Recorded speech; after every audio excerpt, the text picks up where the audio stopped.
Hello friends, my name is Dr. Jyoti Prakash and I am Assistant Professor in the Department of Management, School of Management Sciences, Lucknow. Now welcome you all to the video lecture that is based on compensation management, and it is the second part in fact of compensation management. So just start the discussion and I will just link you people with the previous concept of compensation management. That is why I have mentioned all the definition or all the basic concepts, the meaning of compensation in this video too. So, compensation, as we have discussed earlier, that compensation is all about the money and the other benefits given by the employer or given by the organization in return of the contribution and the performance of the employee, or we can say that the compensation is all about the paying thing or the paying component of the organization to the people for the work that they are doing in the organization. And the another one we can say that in totality compensation may be in the form of cash or kind. So, compensation may be defined as the sum, and we can say that the monetary and non-monetary benefits given by the employer to the employee for in return of the efforts and the contribution, and also by doing so the organization is helping itself in achieving the goals and the objectives. So, it is all about the concept of compensation, and that we have discussed in the previous video. So, we have to understand now the important thing or the important element of compensation. So, the next thing come under compensation management is components of employee compensation. So, if we talk about compensation, the compensation includes the three elements, like the first one is fixed component, the second one is the variable component, and the other thing is what the benefits and the schemes that we can say that the benefits that the organization is giving to the employees. So, just have a discussion on the components one by one. So, the first component is like the fixed component, we can say that the base pay structure. So, salary and wages are the periodic assured payment made to the employees, and salaries basically are given to the permanent employees on the monthly basis, and if we talk about the wages are paid to temporarily or contractual basis on daily need, or we can say that it is temporarily given to the temporary employees of the organization. So, basically it is the fixed component, means if an employee is working in the organization, he or she will obviously give this particular component as a part of salary or as a part of remuneration, as a part of compensation by the organization. Means obviously this particular or this we can say that this assured sum will be given or must be given by the organization if any employee is working in the organization. So, that is why it is called the fixed component. The next component is variable component, or we can say that variable pay program, means these things or these components will be given and these components basically will vary from one person to another. That is why it is called variable pay. So, it includes the element or the components like bonus, commissions, incentives. The name itself refers like it varies from one individual to another, because if you being an employee, if you are performing well, if you are meeting out the expectation of the organization, if you are achieving your given goals or the targets, obviously if you then in case you are eligible to get these type of benefits. One of the benefit is profit sharing payment. Profit sharing is all about, like if the company after the completion of a financial year, if the company is company has gained out, or the company has basically gained a good ratio of profit and a good financial in a good financial condition. So, obviously that profit must be distributed to those one who are performing well, who have contributed a lot in doing so, in achieving in making the organization in that sustainable or in profitable situation. So, that profit will be distributed to those one in the form of basically cash. So, obviously that will not given to all the employees in the same manner, that is why this come under what variable pay structure, or we can say that these are the variable component introduces by the organization, because obviously the organization by introducing these type of variable components, the organization basically gives a feel of competition to each and every individual one, and gives a basically signal, or gives an instruction that if you want to get these variable benefit, so obviously you have to perform in a better way, or you have to perform as was said by the organization. These component come under variable component, and the third one is benefits.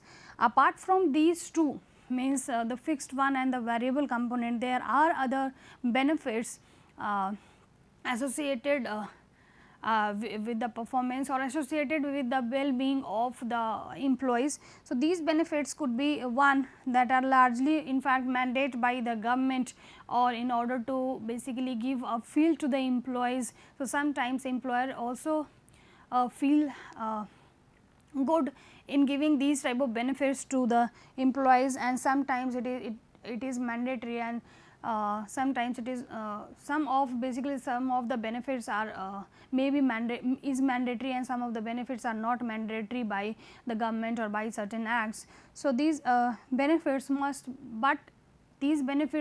be given by the employer in the form of compensation to the employees, so that they can give a feel to the employees that they are part and parcel, and they are taking care of our efforts and the performance and the contribution that they have given in the attainment of the profit, in attainment of the good financial conditions. So, these benefits must be given by the organization to the employees. So, we should, being an employer, we should understand the structure of the compensation. So, I have taken one pay slip structure of basically I can say that it is a salary slip, and as an employee, we should understand the component, the different component come under salary structure. So, I have mentioned, or I have taken a picture of a salary slip of a particular department. We can say that like you have to give there like your name, the designation, and the location where you are working, and these are the heads, like the salary heads and the deduction, earning and deduction. Your salary slip is basically expressed in terms of earning and deduction, means how much you are getting in terms of your the return of your efforts and the contribution, and how much amount the company is deducting from your salary in order to give you benefits either in present time or in future time. So, the employee, or being an employee, you should understand the different component come under your salary slip.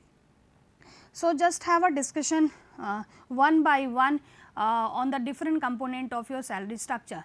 So, the first one is your basic structure. Basic is all about the basic pay, like the fixed component that must be given in order to ensure that if any employee is working in the organization, that working or that efforts or performance must be given a minimum remuneration, so that they just give a they just feel that whatever the organization is whatever the employee is giving towards the roles and responsibility, in return he or she is getting. Means basic one is your fixed income, your fixed amount, and some assured amount that must be provided by the organization.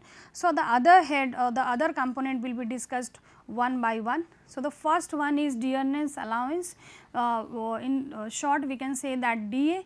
So, dearness allowance can be understood as a component of salary, which is some fixed percentage of your basic salary, and DA has been included to compensate for price rise or inflation in a particular financial year, and in it basically it is revised twice in a year, means once in a January and the other one done is July. So, the current rate of dearness allowance announced by central government, that was earlier 17%, but now it has been increased to 28%.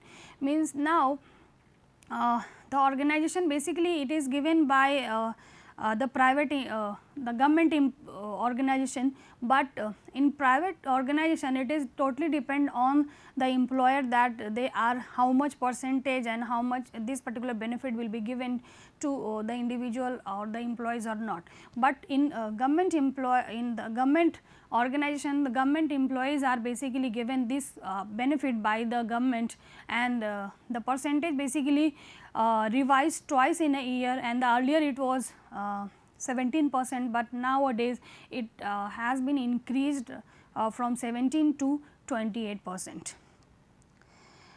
So, the next one is the next salary component is HRA. HRA stands for house rent allowances. HRA is known as house rent allowances, and it is that amount that is given by an employer to an employee as a part of the salary, and this allowance is given by the employer in order to meet out the cost of living in a rented accommodation. Means this particular component or this particular facility is not given to those one who are having their own home.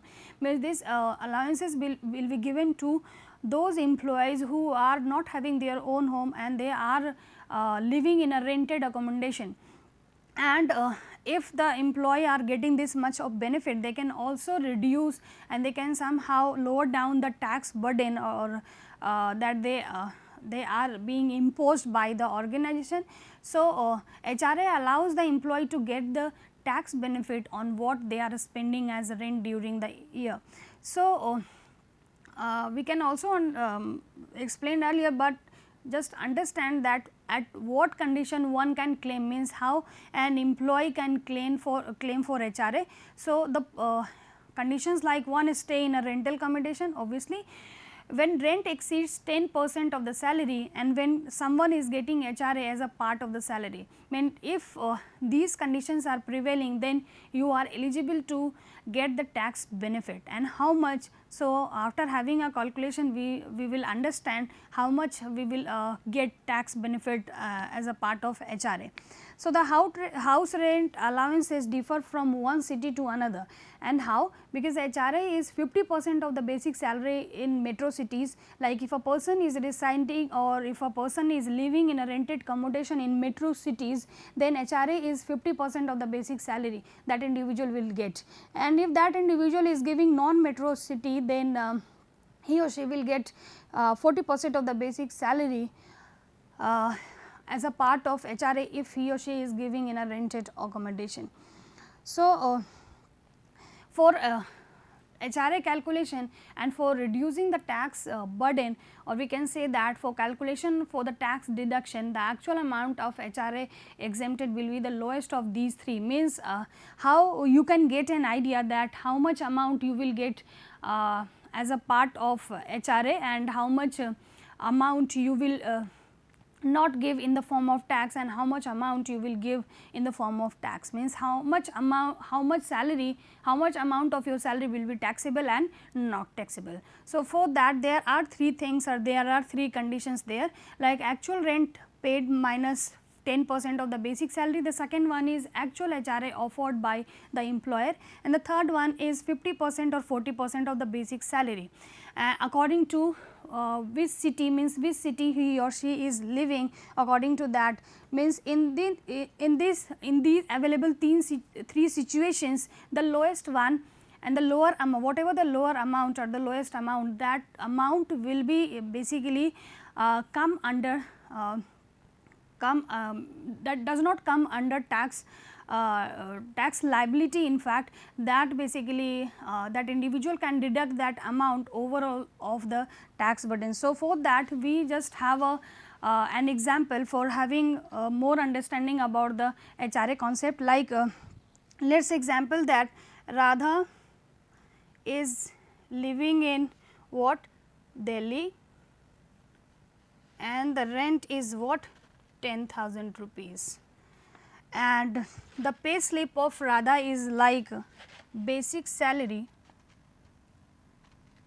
is 30,000, HRA is 13,000, basic salary 10%, 10% of the basic salary. Conveyance allowance is 3000, and other means we can say that there are other heads, and total earning is what 54,250.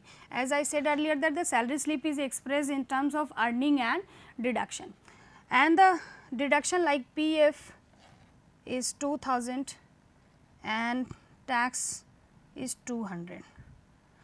So, we have to just get the amount that will not come under the tax deduction part. For that we have to fulfill these 3 conditions. So, for that, like the amount received as a part of employer is what 13,000. So, the first condition is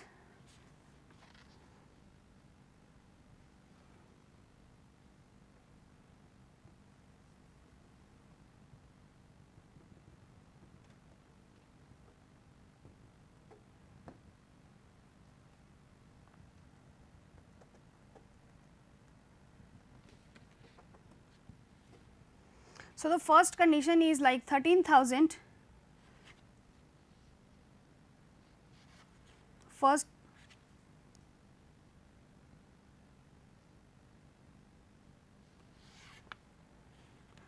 first condition is 13,000 multiplied by 12, then it is 1,56,000. The actual HRA offered by the employer is what? We have seen that actual rent means the rent is what? Radha is residing in Delhi and he is paying 10,000 rent. So, the second condition is what? Actual rent paid less than 10% of the basic salary, means it is the second one, means actual HRA offered by the employer is what? 13,000, as we have seen in the salary slip, like the basic pay structure, basic pay is 30,000 and the second one is 13,000 HRA. So, the second condition in actual HRA offered by the employer is 13,000 multiplied by 12 means how much amount in a year, and the second one is 10,000 multiplied by 12 and actual rent paid minus 10% of the basic salary. 10% of the basic salary is how much? 3,000, because we are doing it on an annually basis. So, it is all about 84,000, and the third condition 50% of the basic salary, because Radha is living in metro city like Delhi. So, then in that condition, because if one person is living in a metro city, then 50% of the basic salary. So, basic salary is basically 30,000. So, 50% of the basic salary is like 1,80,000 annually. So, if we see the 3 conditions, like the first one is 1,56,000, the second one is 84,000 and the third one is 1,80,000. So, which one is the lower amount? The 84,000 means if Radha want to get an idea that how much amount will not come under tax liability. So, out of the total salary in an annual, 84,000 amount can be reduced or can be basically does not come under the tax liability. So, it is all about the concept of HRA. The next one is conveyance allowance. The conveyance allowance, the name itself refers that it is one of the allowances given to the employees if that employee is coming with his or her own vehicle, means it is not given to, in that case means if the organization has given the transport facility to the employees for coming the organization, and if the employees if some of the employees have given or taking this particular advantage, so they are not giving this particular allowances by the organization, and if some of the employees are coming with his or her own vehicle, then in that case they are eligible to get these particular allowances by the organization. So, the exempted limit for all salary individual is set at rupees 1,600 per month in fact, and the amount that is offered as conveyance allowance can vary from one company to another, but the tax exemption limit is uniform for all 1,600 per month, means in order to in order to basically exempt from the tax liability, if in annually basis you can multiply 1600 plus multiplied by 12, and the amount you will get a relaxation in your overall tax burden. And companies providing as I told earlier, that those companies who are giving or who are providing transport facility to their employees, they cannot offer, or they do not offer basically conveyance allowances, and conveyance allowances can be grouped in under special allowances offered by the organization. The next one is medical allowances. The name itself refers that these type of benefits given to the employees for by taking care of their well-being or their health aspect. So, medical allowances is basically a fixed allowance that that an employer pays to its employee as a part of their salary to meet their regular medical needs. And public sector employees compulsorily get this allowance as per the government policy, and in the private sector it solely depend upon the employer that they are giving or not. So, it is totally up to the perspective or the thought process of the employer, and in private case employer, the amount will also vary from one employer to another. Under the Income Tax Act, specific condition has been prescribed so that such expenditure is not considered as a prerequisite in the hand of employee, because employee should have spent the amount on medical treatment, and the amount should have spent on means income tax. Basically under Income Tax Act, one employee can claim the medical allowances under these conditions, like employee should have spent the amount on medical treatment obviously, and the amount should be spent on his or her family members treatment. The amount should be reimbursed by the employer, and the amount reimbursed by the employer does not exceed rupees 15,000 in a financial year. The next one is professional taxes. Unlike the name suggests, it is just not the tax levied only on professionals, it is a tax on all kind of professions like trade, employment, levied based on the income of such profession, trade and employment.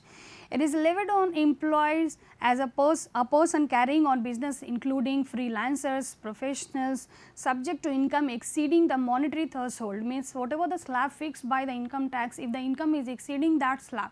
So, obviously they are basically imposed these type of taxes on their salary, in fact on their income.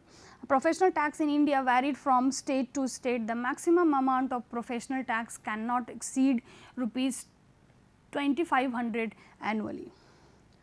The next benefit or the next component in a salary slip or the component of the structure, like the provident fund. Provident fund is a contribution fund, contributory fund with the contribution from both the employees and as well as their employers.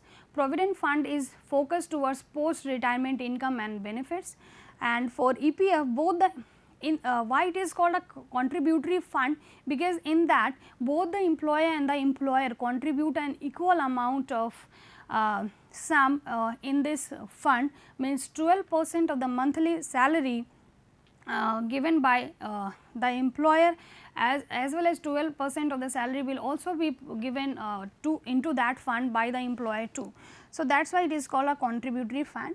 Employee can contribute more than 12% of their salary, means if they want to save more money in if they want to get more money in future. So, obviously they can increase this a particular percentage in their as behalf of their contribution. But if we talk about employer contribution, then employer is not bound to match the extra contribution of the employer, means the employer will give only 12% of the contribution, 12% of the salary of the individual, but the individual is not bounded. The individual can voluntarily exceed the contribution of the salary, like he or she can contribute more than 12% of the basic salary. The next one is employee state insurance. So, ESIC is a contributory fund that enables Indian employees to participate in a self-finance healthcare insurance fund with contribution from both the employees and their employee. And this particular scheme is managed by Employee State Insurance Corporation, a government entity that is self-financing social security and labor welfare organization. This scheme protects employee interest in uncertain events such as temporarily or permanent physical disability, sickness, maternity, injury, employment, injury during employment, and many other more event in fact. And the scheme provides both cash and healthcare benefits. All employee of a covered unit whose monthly, means who are eligible to get this particular benefit by the organization, whose income does not exceed 21,000 per month, means those are eligible to get this benefit under this scheme. Those whose salary means more than 21,000 salaried people are not able to take this benefit under the act. This act only facilitate those one whose salary lie on this particular lies between in this particular amount. So, and this benefit can be given in order to basically take care of the health and the well-being of the individual one. So, the contribution includes both the employer and the employee, because under this both the employer and the employee contribute in this particular scheme or in this particular benefit too. So, the latest revision is with effect from 1/7/2019, and the rates are as follows, like employer contribution is 3.25 of the wages paid payable, and the employee contribution is 0.75% of the wages and wages payable. So, in totality we can, if we see that the 4% is overall, means the less amount is basically because the salary is not so high. So, employee is contributing, or the employee can contribute a less proportion of the salary towards this particular benefit for taking this particular benefit. The employer, but the employer is giving not, because the employer is not giving too much salary to these individual. So, they are basically, their contribution is more, and the contribution is like 3.25% of the wages. And like if we see, we can take the example like employee reduction is 0. If the salary is 15,000 rupees, suppose one individual is getting amount of or salary of 15,000 rupees. So, employer contribution will be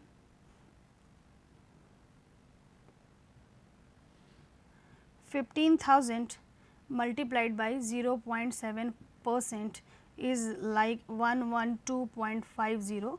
And if we talk about employee contribution, how much percentage? Sorry, employee point of view. And if we talk about employer point of view, so 15,000 multiplied by 3.25% is, so how much? 487.50. So, total amount an individual is getting is what? 112.50 and 487.50. How much? 599. We can say that approx 600 rupees. Approx 600 rupees is getting an individual under this particular under this particular scheme, under this particular benefit in fact. So, that is all in this video lecture. I hope I would succeeded in make you understand the different component of your salary slip. So, whenever you get a salary slip from any organization, wherever you are going to join, so you just understand the different component of your salary, means how much benefit you are getting in return of the contribution and the efforts that you are giving in the organization for attainment of the goals and the objective. That is all. I hope you will like. Thank you, students.